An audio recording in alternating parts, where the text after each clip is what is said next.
Olá, sejam muito bem-vindos ao programa Momento Medicina. E hoje quem nos recebe é o Dr. Gilberto Fernandes, ele que é cardiologista. Tudo bem, doutor? Tudo bem, é um prazer estar no programa e me sinto feliz e acho importante esclarecer a dúvida dos pacientes, dos telespectadores sobre esse tema que a gente vai abordar, que é a pressão alta, né? É importante, sim. É isso mesmo, doutor. Hoje nós vamos falar sobre hipertensão arterial. E eu tenho certeza que vocês têm várias dúvidas. Eu agradeço pela audiência, pelos e-mails recebidos. Doutor, é uma honra recebê-lo. A sua participação é muito valiosa aqui no programa. Doutor, e para que todos entendam, o que é a pressão arterial? Então, hipertensão arterial sistêmica ou pressão alta no popular, ela é uma doença crônica caracterizada pelos níveis elevados da pressão arterial, da pressão sanguínea, né? Ela pode ser classificada como hipertensão arterial sistêmica primária ou essencial, que é uma doença que tem um fundo, uma origem principal genética, um fator genético como fator de risco, e a gente tem a hipertensão secundária, tá? Que é um tipo de pressão alta que a gente identifica principalmente pacientes muito jovens, abaixo de 20 anos ou acima dos 70, que começam a ter pressão alta nessa idade. A gente tem que investigar algumas doenças e alguns casos são curáveis, são tratáveis e são curáveis. A hipertensão secundária, ela pode vir como consequência de um tumor na suprarrenal, que é o hiperaldosteronismo. Ela pode vir como consequência de doenças como feocromocitoma, que são tumores que produzem adrenalina, noradrenalina. Ela pode vir como consequência de estenose de artéria renal. Então, são causas que são curáveis. Você remove o tumor, você retira o tumor, medica, o paciente nunca mais tem hipertensão. E a hipertensão, uma característica que eu gostaria de dizer, como é uma doença crônica, ela não é uma doença curável. Ou seja, o paciente ele não toma o remédio por 1 mês, 2 meses, 3 meses, para de tomar o remédio e está curado. Não, ele vai estar com a hipertensão controlada. Muitas vezes eu pergunto para os pacientes na consulta, se eu tenho pressão alta? O paciente, não tenho pressão alta não. Mas o senhor toma remédio para pressão? Tomo remédio todo dia. Então ele não entende que ele tem pressão alta controlada. Então é uma doença crônica que a gente controla com medicamentos e mudança do estilo de vida, né? Existem níveis de pressão, estágios da pressão que a gente pode controlar só com as mudanças dos hábitos de vida daquele paciente, redução do estresse, redução da obesidade, atividade física, a gente consegue controlar. Agora, se o paciente já está em estágios mais avançados, isso eu tenho de experiência própria, pacientes que me pediram para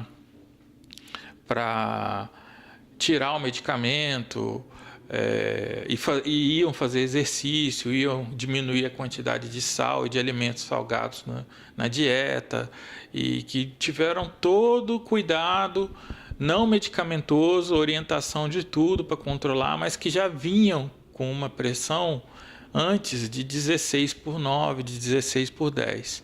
Esses pacientes abaixaram um pouco a pressão, mas eles não deixaram de ser hipertensos. Então, eles precisaram do medicamento mesmo, acompanhados com mapeamento de 24 horas. Então, quando você deixa a pressão ela evoluir, quando você deixa ela passar por um certo tempo, você modifica o DNA do coração, das artérias, e aí essa modificação, essa esclerose das artérias, deixa elas mais enrijecidas, mais duras. Você diminui a pulsatilidade das artérias, e aí você fica realmente com a hipertensão cronicamente, né? Então tem que ser tratada para o resto da vida, não pode parar. Não é brincadeira. Doutor, vamos falar sobre os sinais e sintomas da hipertensão arterial. Então, a hipertensão arterial, ruim para o médico e para o paciente, é que ela não provoca nenhum sintoma, tá? Ela é uma doença completamente assintomática. A pressão alta, ela não provoca sintomas, né? Alguns pacientes, eles tentam associar algum sintoma com a pressão alta, mas não tem nada provado. Então, alguns pacientes tentam associar o exercício. Eu canso fácil demais fazendo exercício. Será que a pressão que está subindo muito no exercício? Pode ser, mas não é sintoma da pressão alta. A gente não está correlacionando isso como sintoma da pressão alta. Eu sinto uma dor na nuca quando minha pressão sobe. A gente não pode dizer que para todo paciente que sente dor na nuca que ele tem pressão alta. A gente não sabe se a pressão alta elevou e provocou a dor de cabeça ou a própria dor, como resposta ao estresse, elevou a pressão. A gente não tem uma correlação sintoma com pressão alta. É claro que se o paciente tem pressão muito alta há muito tempo, aí ele vai desenvolver síndromes clínicas, encefalopatia hipertensiva, edema agudo de pulmão, angina de peito, infarto agudo do miocárdio. E aí essas síndromes clínicas você tem que controlar a pressão, estabilizar a pressão o quanto antes.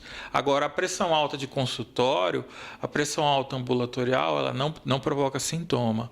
A princípio é uma doença assintomática, por isso perigosa. E ao passar dos anos, o paciente vai subindo o valor da pressão, se ele não acompanha, se ele não faz diagnóstico, ele vai subindo o valor da pressão e essa pressão ela vai se tornando um risco cada vez maior. Uma situação interessante que aconteceu na minha família foi que eu fui visitar uma tia muito querida, tia-avó minha, e aí eu comprei um aparelho de pressão, a gente vai falar daqui a pouco sobre isso, um aparelho digital, de braço, o ideal é o de braço, não de pulso, mas enfim, que o paciente tiver condição de comprar, compre. Mas eu fui comprar um aparelho digital de pulso e fui levar de presente, era aniversário dessa minha tia, e aí estavam reunidas todas as tias, né, no quarto lá dessa minha tia-avó, já idosa, e aí nós fomos medindo a pressão de cada uma delas. E todas estavam normais, estavam com a pressão controlada. Adivinha quem que estava com a pressão mais alta? Minha mãe. Nossa, doutor. A minha mãe não tinha sintoma nenhum e nem sabia que tinha pressão alta. E isso na época que eu estava... nesse dia então, hein, doutor? Aí ficou assustada, ficou preocupada. Isso na época eu fazia faculdade de medicina, então eu falei, aí mãe, tá vendo? Tem horas que a gente descobre, né, a doença e toma um susto, fica apavorada. Ela, mas eu não estou sentindo nada. Tá vendo, doutor? Até mesmo um testemunho, né? Para as pessoas que estão nos assistindo. Então, eu na minha família, a minha avó era hipertensa. A gente tem uma história familiar muito forte para hipertensão. Eu tenho por parte de pai e por parte de mãe. Mas por parte de mãe eu acredito que seja mais forte ainda. E a minha avó vivia com aquelas corridinhas de picos de pressão e mal-estar e dor no peito e cansaço. Aí tinha que chamar o farmacêutico, botar remédio debaixo da língua, abaixar a pressão alta. Eu convivi durante a minha adolescência assistindo essa novela, né? E hoje em dia isso está proscrito, ou seja, hoje em dia está contraindicado você abaixar a pressão rápido demais. Foram evidenciados, antigamente utilizava-se o adalate sublingual, furava o adalate, botava debaixo da língua, inclusive hoje em dia usa o captopril sublingual, está contraindicado. Por quê? Porque ele não é absorvido debaixo da língua, ele não consegue atravessar a membrana sublingual. O único medicamento que atravessa a membrana sublingual e que já cai direto na corrente sanguínea é o nitrato, é o isordil sublingual, né? Porque ele é uma molécula que facilmente ela penetra, que é usado no caso de angina, de dor no peito, né? E a absorção do adalate era via oral mesmo, ele escorria pelo esôfago, entrava no estômago, intestino e depois que era absorvido. E isso foi mostrado nos estudos que aumentou o índice de infarto e derrame dos pacientes.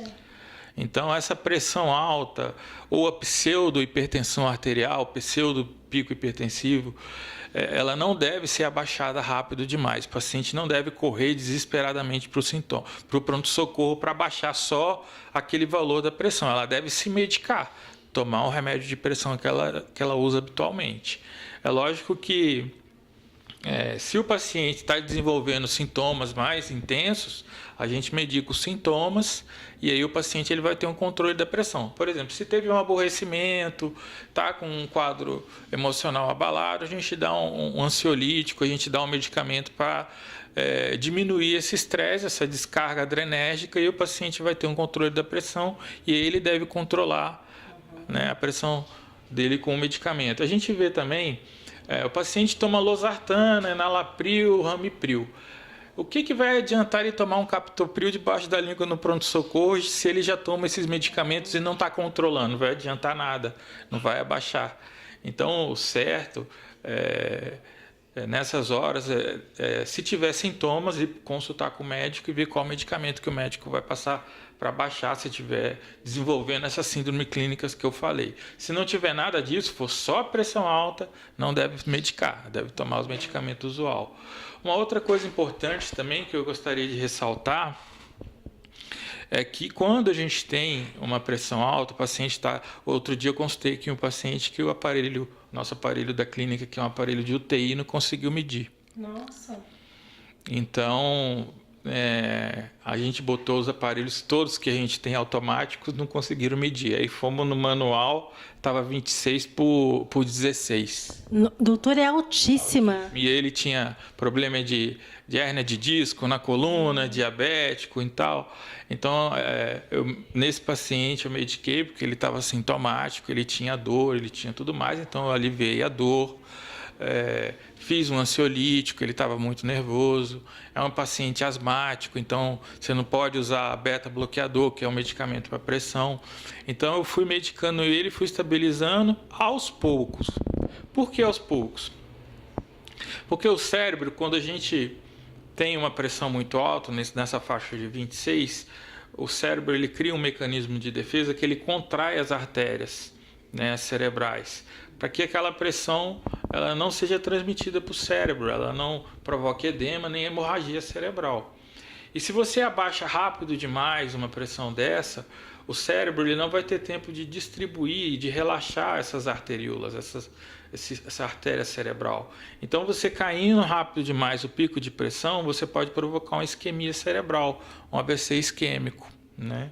Então, esse tipo de alteração no cérebro pode ser mais perigoso e mais deletério do que você manter a pressão do paciente. Então, tem que abaixar, mas abaixar lentamente. Inclusive, ele não foi para casa com a pressão 12/8, nem eu quis que fosse. Foi em observação. Foi em observação, ficou deitado, em observação, relaxou. A pressão entrou num valor... aqui a gente tem todos os equipamentos, carrinho de parada cardíaca, todo recurso de UTI, né? Então, a gente medicou ele, medicamento na veia, tudo mais, e aí ele ficou em observação e quando estava tudo estável, eu consultei ele e liberei ele. Um paciente que é lá do Pimentas, muito querido meu. Perfeito. Doutor, agora vamos falar sobre os fatores de risco da hipertensão arterial. Então, a hipertensão arterial sistêmica, o principal fator de risco é o genético, a hereditariedade, né? 90% dos casos dos pacientes eles têm a herança familiar, a história familiar. E a Organização Mundial da Saúde ela recomenda que se o paciente tem história na família de pressão alta, de início jovem, né, a gente recomenda que pacientes acima de 20 anos eles meçam pelo menos uma vez ao ano, eles deem uma checada na pressão. E pacientes com idade acima de 30 anos, no mínimo 2 vezes ao ano, eles façam uma consulta ou uma avaliação e meçam a pressão para detectar precocemente essa pressão alta, principalmente se ele já tem fatores de risco. E um outro fator que eu gostaria de destacar é a obesidade. A obesidade, hoje em dia, 50% da população é obesa e a gente tem essa correlação muito expressiva da pressão alta com a obesidade. Para vocês terem uma ideia, a cada 10 quilos de peso que a gente emagrece, vamos falar agora do tratamento, né? Se o paciente pratica exercício, faz tratamento, controla a sua obesidade, se ele diminui 10 quilos de peso, equivale a ele diminuir 10 milímetros de mercúrio na medida da pressão. Então, se ele tem uma pressão de 14/8, 14/9, ele vai baixar para 13/8 a pressão dele. Então, ele vai diminuir 1 ponto aí na pressão alta no popular, né? Outro fator de risco importante é o estresse no dia a dia. Gente que vive nesse trânsito engarrafado, chuva, aí com chuva para tudo, e a pessoa com estresse no trabalho, estresse em casa, e aborrecimento, e dívida, e tudo isso na cabeça. Eu tô cheio de paciente aqui no consultório assim. Esse estresse, ele provoca uma liberação excessiva de adrenalina, e isso a longo prazo pode ser um fator de risco da pressão alta. O paciente pode desenvolver a pressão alta e ficar a doença crônica. A doença crônica, a pressão alta, ela é uma doença crônica definida como multifatorial. A gente não tem uma causa que a gente pode dizer, isso é a causa da pressão alta. Não existe.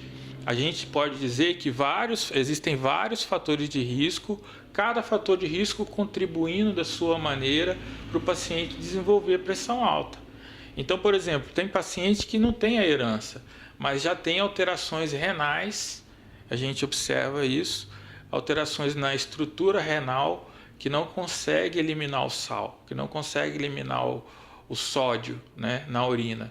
E esse paciente ele vai desenvolvendo a hipertensão arterial. Então, existem várias teorias de causas de hipertensão arterial, mas nenhuma delas foi provada estatisticamente que é a causa principal, né? Então, eu gostaria de destacar que a pressão alta é uma doença multifatorial. São vários fatores que podem levar à pressão alta. Nenhum deles está provado, mas que podem contribuir. Perfeito. Doutor, ela pode ser prevenida? Pode. Se o paciente já faz alimentação, né, alimentação que a gente diz que é dieta DASH, que é dieta contra a hipertensão, é uma dieta americana, que é rica em frutas, legumes, verduras. É uma dieta que tem um alto teor de potássio, cálcio, magnésio. Já é uma dieta que ela já, por ter esses elementos, esses minerais, ela já é uma dieta que tende a baixar a pressão, tende a manter a pressão alta. Se o paciente pratica atividade física, que é o ideal, então, esse paciente ele já está liberando a adrenalina na hora certa, para correr, para se exercitar, porque a adrenalina é um hormônio que foi desenvolvido por uma reação de luta ou fuga. E se você queima ela no exercício, né, seu metabolismo vai viver constantemente com uma frequência cardíaca menor e com uma pressão menor. Né? Não impede de que o paciente desenvolva pressão alta, mas o risco é bem menor. Então, a alimentação, evitar a obesidade, evitar bebidas alcoólicas, cigarro, que elevam a pressão, né? Então, também não está provado que são fatores que provocam a pressão alta, né? Como eu falei, os fatores de risco, eles contribuem para que o paciente possa ter pressão alta, mas não tem nenhum estudo falando o cara que fuma desenvolveu pressão alta porque fumou. Não, quando a pessoa fuma, ele fica 20 minutos ali com a pressão um pouquinho mais elevada, mas depois ela normaliza. O café sobe a pressão? Também não. A pessoa toma o café, fica aqueles 20 minutos ali com um pouquinho de taquicardia, com um pouquinho de pressão alta, mas depois o café normaliza, a pressão normaliza e não é causa de pressão alta. Que bom, porque eu adoro café. Então, existem vários mitos aí, né, de pacientes, porque eu não posso tomar café porque minha pressão sobe, não sei o quê. É claro, a gente deve evitar, porque às vezes o paciente já está com a pressão um pouquinho alta, aí toma o café, ela sobe um pouco mais, aí dá sintoma, né? Então, mas dizer que é uma causa de hipertensão arterial que vai ser para o resto da vida, não vai, entendeu? Então, essas orientações que eu dou. Doutor, e olha que notícia boa também, ouvimos aqui do doutor, e realmente, doutor, atividade física e uma boa alimentação andam de mãos dadas, né, para a nossa saúde. E redução do estresse, né, é uma coisa que é difícil, o paciente, eu vou mudar de emprego, o que eu vou fazer da minha vida? Então, tenta fazer uma meditação, procura uma igreja, procura uma religião, procura tentar, de alguma forma, liberar a adrenalina e queimar a adrenalina na hora certa. Porque se você está no estresse do trabalho, vamos supor que você está trabalhando, seu chefe reclamou do seu trabalho. Aí você vai liberar aquela adrenalina. Aí você vai ficar remoendo aquela história na sua cabeça. Aí aquela adrenalina não é queimada. Aquela adrenalina ela vai ficando continuamente correndo na circulação sanguínea. É muito prejudicial isso aí. Faz mal, não, doutor? Faz muito mal, altera o DNA das células. Meu Deus. faz um mal danado, não só para o coração, para a pressão, mas para o estado emocional da pessoa. A pessoa pode desenvolver depressão. E o exercício, ele previne depressão, trata a depressão, né? Trata a síndrome metabólica, né? Que o pilar central da síndrome metabólica é a obesidade. E dentro da síndrome metabólica a gente tem a síndrome de resistência à insulina. Então, o paciente que é obeso, ele tem que produzir cada vez mais insulina para o organismo metabolizar os alimentos. E essa insulina, em altos níveis, ela é inflamatória, né? Ele libera outros hormônios também, como cortisol, enfim. Mas essa insulina, ela é inflamatória. O organismo, ele desenvolve uma síndrome inflamatória e o metabolismo do organismo, ele fica todo alterado. Existe aumento do ácido úrico, existe aumento do triglicerídeo, existe aumento da pressão arterial. Esse paciente, se o tratamento dele for delineado para atividade física e emagrecimento, ele está curado. Então é a hora que a gente mais tem que intervir, que a gente tem que tratar, né, desse paciente e indicar atividade física para ele. O paciente está, aquele negócio que eu falei do chefe, a mesma coisa o paciente no trânsito, está 2 horas no trânsito, 3 horas no trânsito, um estresse danado, gente buzinando na cabeça. E não adianta buzinar, não, doutor? Não adianta buzinar, não adianta fazer gesto obsceno, não adianta xingar, porque... É o que o doutor falou, tentar manter a calma, fazer uma meditação, não, doutor? Tentar buscar alguma forma que você queime a adrenalina. É a melhor forma, a atividade física, o exercício, um esporte. Eu adorava esporte, jogar futebol, né? Praticar algum tipo de esporte vai fazer bem para sua saúde, para sua pressão. Perfeito. Doutor, falando em saúde, adultos jovens com pressão alta têm menor risco de ter AVC? O que eu digo, assim, adultos jovens, a situação que a gente desenvolve, não vou dizer que não exista, né? Risco desenvolve. O paciente jovem é hipertenso, as artérias dele são artérias fininhas, são artérias que ainda não estão envolvidas por alterações do DNA e essas artérias elas não estão adaptadas à pressão alta. Então, se esse paciente por algum motivo desenvolve um pico hipertensivo, ele tem um risco maior do que o paciente já adaptado, que já tem anos de pressão alta, que já vem em tratamento e já é idoso, ele tem um risco maior de ter um AVC hemorrágico. Vamos fazer uma suposição aí, né? Então, esses mecanismos eles são, de proteção eles são menores no paciente jovem. O que acontece é que o paciente jovem desenvolve menos esses picos hipertensivos. Pela elasticidade própria das artérias, eles não desenvolvem tanto o pico hipertensivo, mas nada impede de um estresse emocional, de uma briga intensa, do paciente elevar bastante a pressão, nada impede. Tá bom? Okay. Doutor, a partir de que o pessoal perguntou muito isso, recebemos bastante e-mails, né, com essa dúvida bem constante. A partir de que valores considera-se que uma pessoa sofre de pressão alta? Bom, a pressão alta, nós temos uma última recomendação do ano passado, 2018, que foi publicada pela American Heart Association, que é a Associação Americana do Coração, e que já está em vigor e já está sendo adotada pela Sociedade Brasileira de Cardiologia. Os valores são pressão arterial sistólica, a máxima, 13 ou 130 milímetros de mercúrio. E a mínima, 80 milímetros de mercúrio ou 8. Então, acima de 13 por 8 já é hipertensão no primeiro estágio.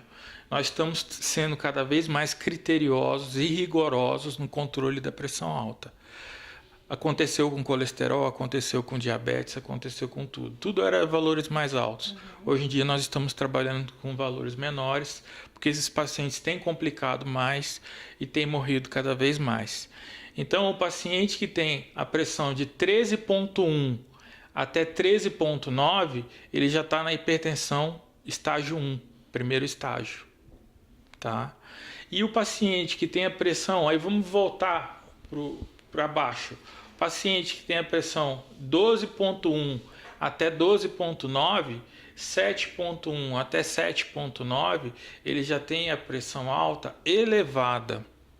esse paciente ele já tem que ser indicado para eles medidas não farmacológicas, tratamento não medicamentoso da pressão arterial, para não deixar ele chegar nos estágios mais avançados de pressão alta. Nós temos observado, a gente tem aquela brincadeira que o pessoal faz no Facebook, como a pessoa era em 2009, como ficou em 2019, né? O antes e o depois.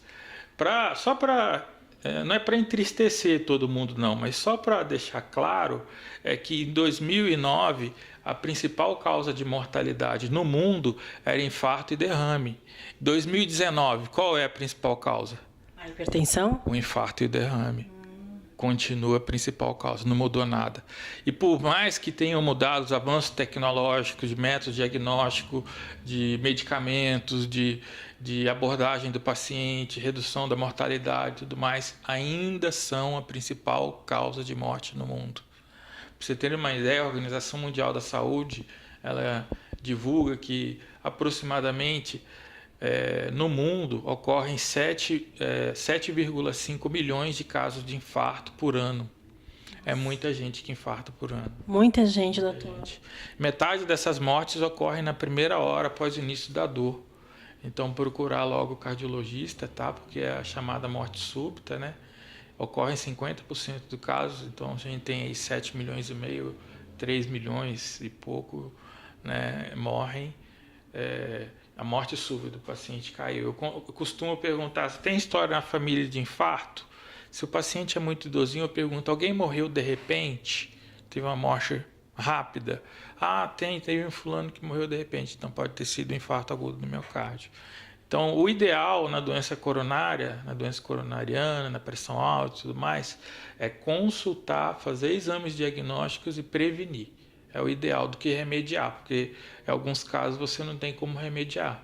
Você vai ter que fazer uma massagem cardíaca, chamar o SAMU. O SAMU a gente não sabe quanto tempo leva para te atender. Então, para você ter uma ideia, quando o paciente tem uma parada cardíaca, você tem 5 minutos para começar a massagear. Passou de 5 minutos, ele já tem lesão cerebral, morte cerebral. Está morto, é morte definitiva. A morte clínica é quando o coração para de bater e a pessoa para de respirar. E a morte cerebral é a morte definitiva, é quando você morre e não tem mais recuperação. Você pode até voltar a bater o coração, pode até voltar com mecanismos fisiológicos e autônomos a alguma respiração, mas se você tem morte cerebral, você não volta mais. Aí você entra para a parte de transplante, doação de órgãos, né? Poxa vida, que alerta, não, doutor?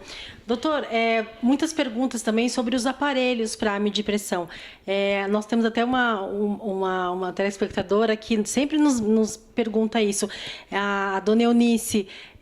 Doutor, qual o aparelho mais confiável para medir a pressão? Aquele que nós compramos na farmácia, que usamos em casa, ou outro que usa o estetoscópio? Como é que funciona, doutor? Então, assim, em termos de marca, eu não vou divulgar marcas aqui, mas o ideal seria o aparelho que a gente usa no braço. É o que mede de forma mais próxima do coração. A pressão alta, ela deve ser medida de uma forma criteriosa. Primeiro, não pode ter tomado café nos 20 minutos anteriores à medida da pressão. Então, você não pode tomar café e medir a pressão logo em seguida. Não pode ter feito atividade física, ter subido uma escada. Eu vou medir a pressão depois que eu subir a escada, sempre dá alta. Não, tem que esperar 20 minutos depois do exercício para medir a pressão. Não medir a pressão também depois de ter fumado. Esperar 20 minutos, acabou de fumar, mede a pressão. Você tem que estar sentado, o ideal é estar sentado, com o braço encostado, apoiado numa mesa, né, no encosto, e medir a pressão com o braço, o ideal na altura do coração. Tá? O ideal também é medir nos 2 braços, fazer uma média e medir nos 2 braços. E fazer pelo menos 3 medidas, né, para tirar uma média, não ir pela primeira, né? Porque às vezes a primeira tem algum errado, alguma coisa errada, dá um susto. Então, medir pelo menos 3 vezes. Uma coisa que eu lembrei agora, que é interessante, na pressão alta, a gente tem várias síndromes hipertensivas, né? A gente tem a síndrome do jaleco branco. Já fica desesperado. A síndrome do jaleco branco, o paciente ele tem um nervoso, ele tem um distúrbio emocional e a pressão dele sobe. Quando ele vai consultar com o médico, quando ele chega em casa, a pressão está normal. E aí o médico enche ele de remédio, ele fica com a pressão baixa e passa mal. A gente tem a pressão alta mascarada.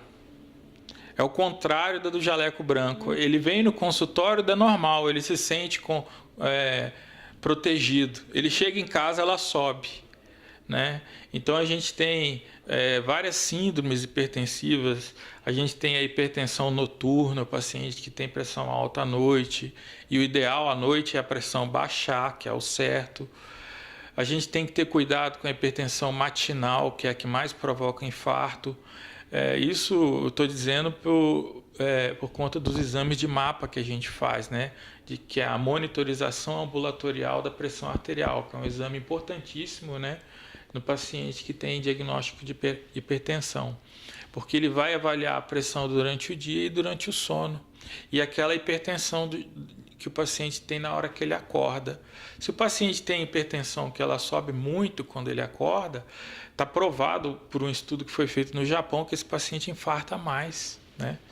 Então, o aparelho de pressão digital, vamos dizer, não é confiável, é confiável. Eu confio, não vou dizer que não. Vou dizer que não confio para não desestimular. Mas ele é um aparelho que tem que ter um extremo cuidado, porque ele é muito fácil ele ser descalibrado.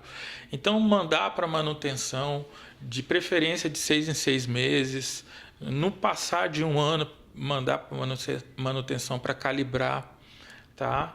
E não deixar cair, não deixar a bateria acabar dentro dele, enfim. Ter cuidado com o aparelho de pressão e sempre seguir essas orientações, medir nos 2 braços, sentado, com o braço apoiado na altura do coração e calmo. Que é o mais importante, né, doutor? Doutor, e quando procurar ajuda do especialista?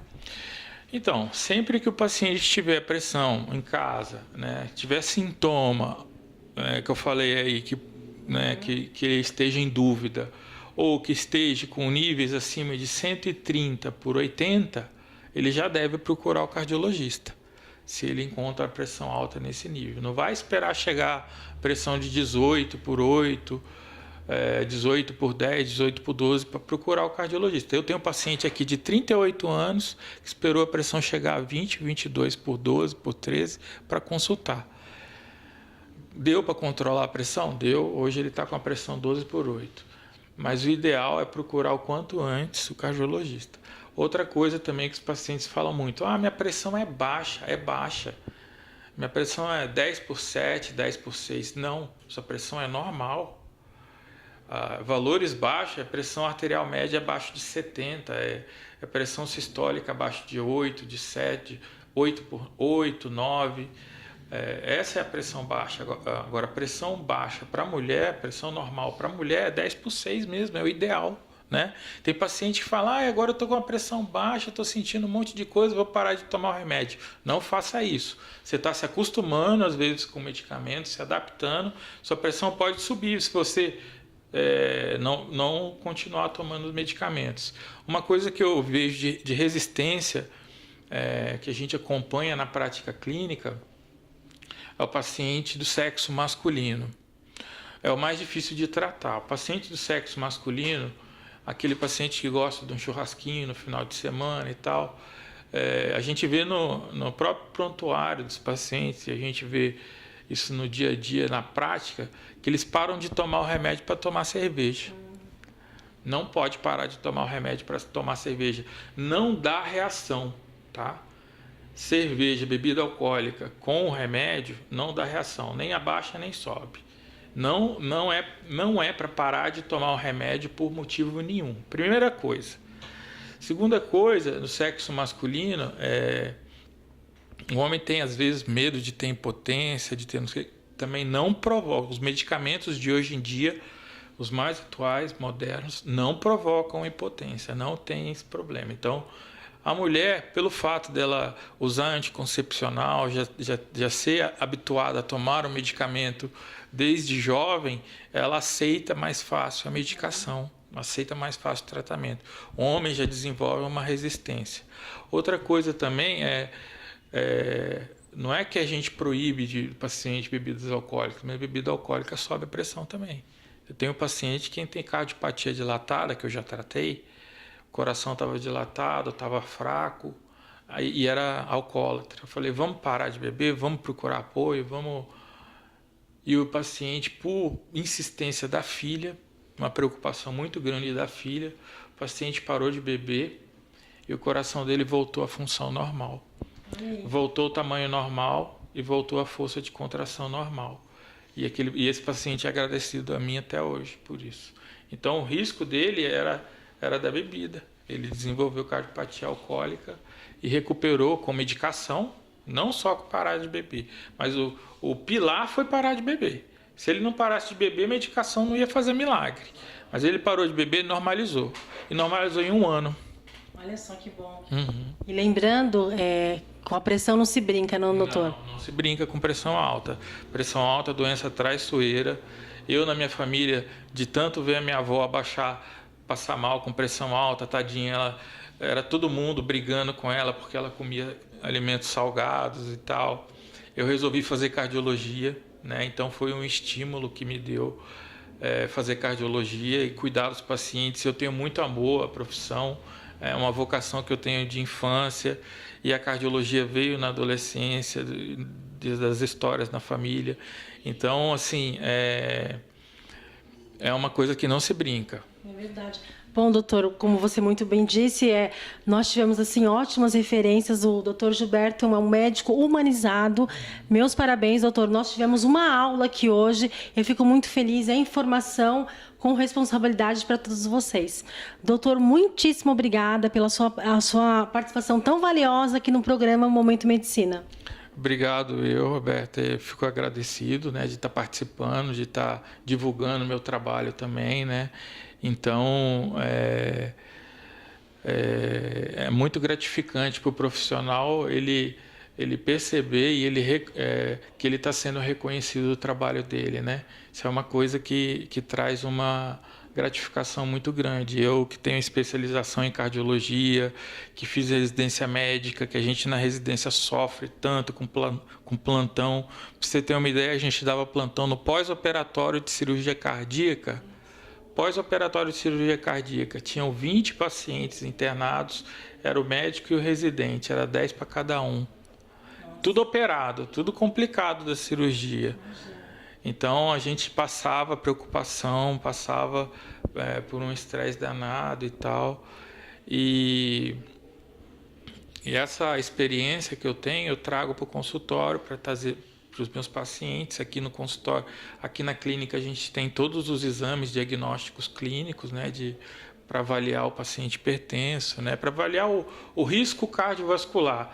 A pressão alta é um dos fatores do risco cardiovascular. Então você tem o colesterol, você tem o diabetes, você tem o paciente que é fumante, você tem um paciente que tem história na família de infarto, então o que está com dor no peito, o que está com falta de ar. Então a gente tem vários riscos cardiovasculares, gravidades, o infartado, o safenado, e aqui na clínica a gente tem como diagnosticar, tratar, medicar e acompanhar esses pacientes com sucesso. Que bom, doutor. Muito obrigada, doutor. Obrigado a vocês.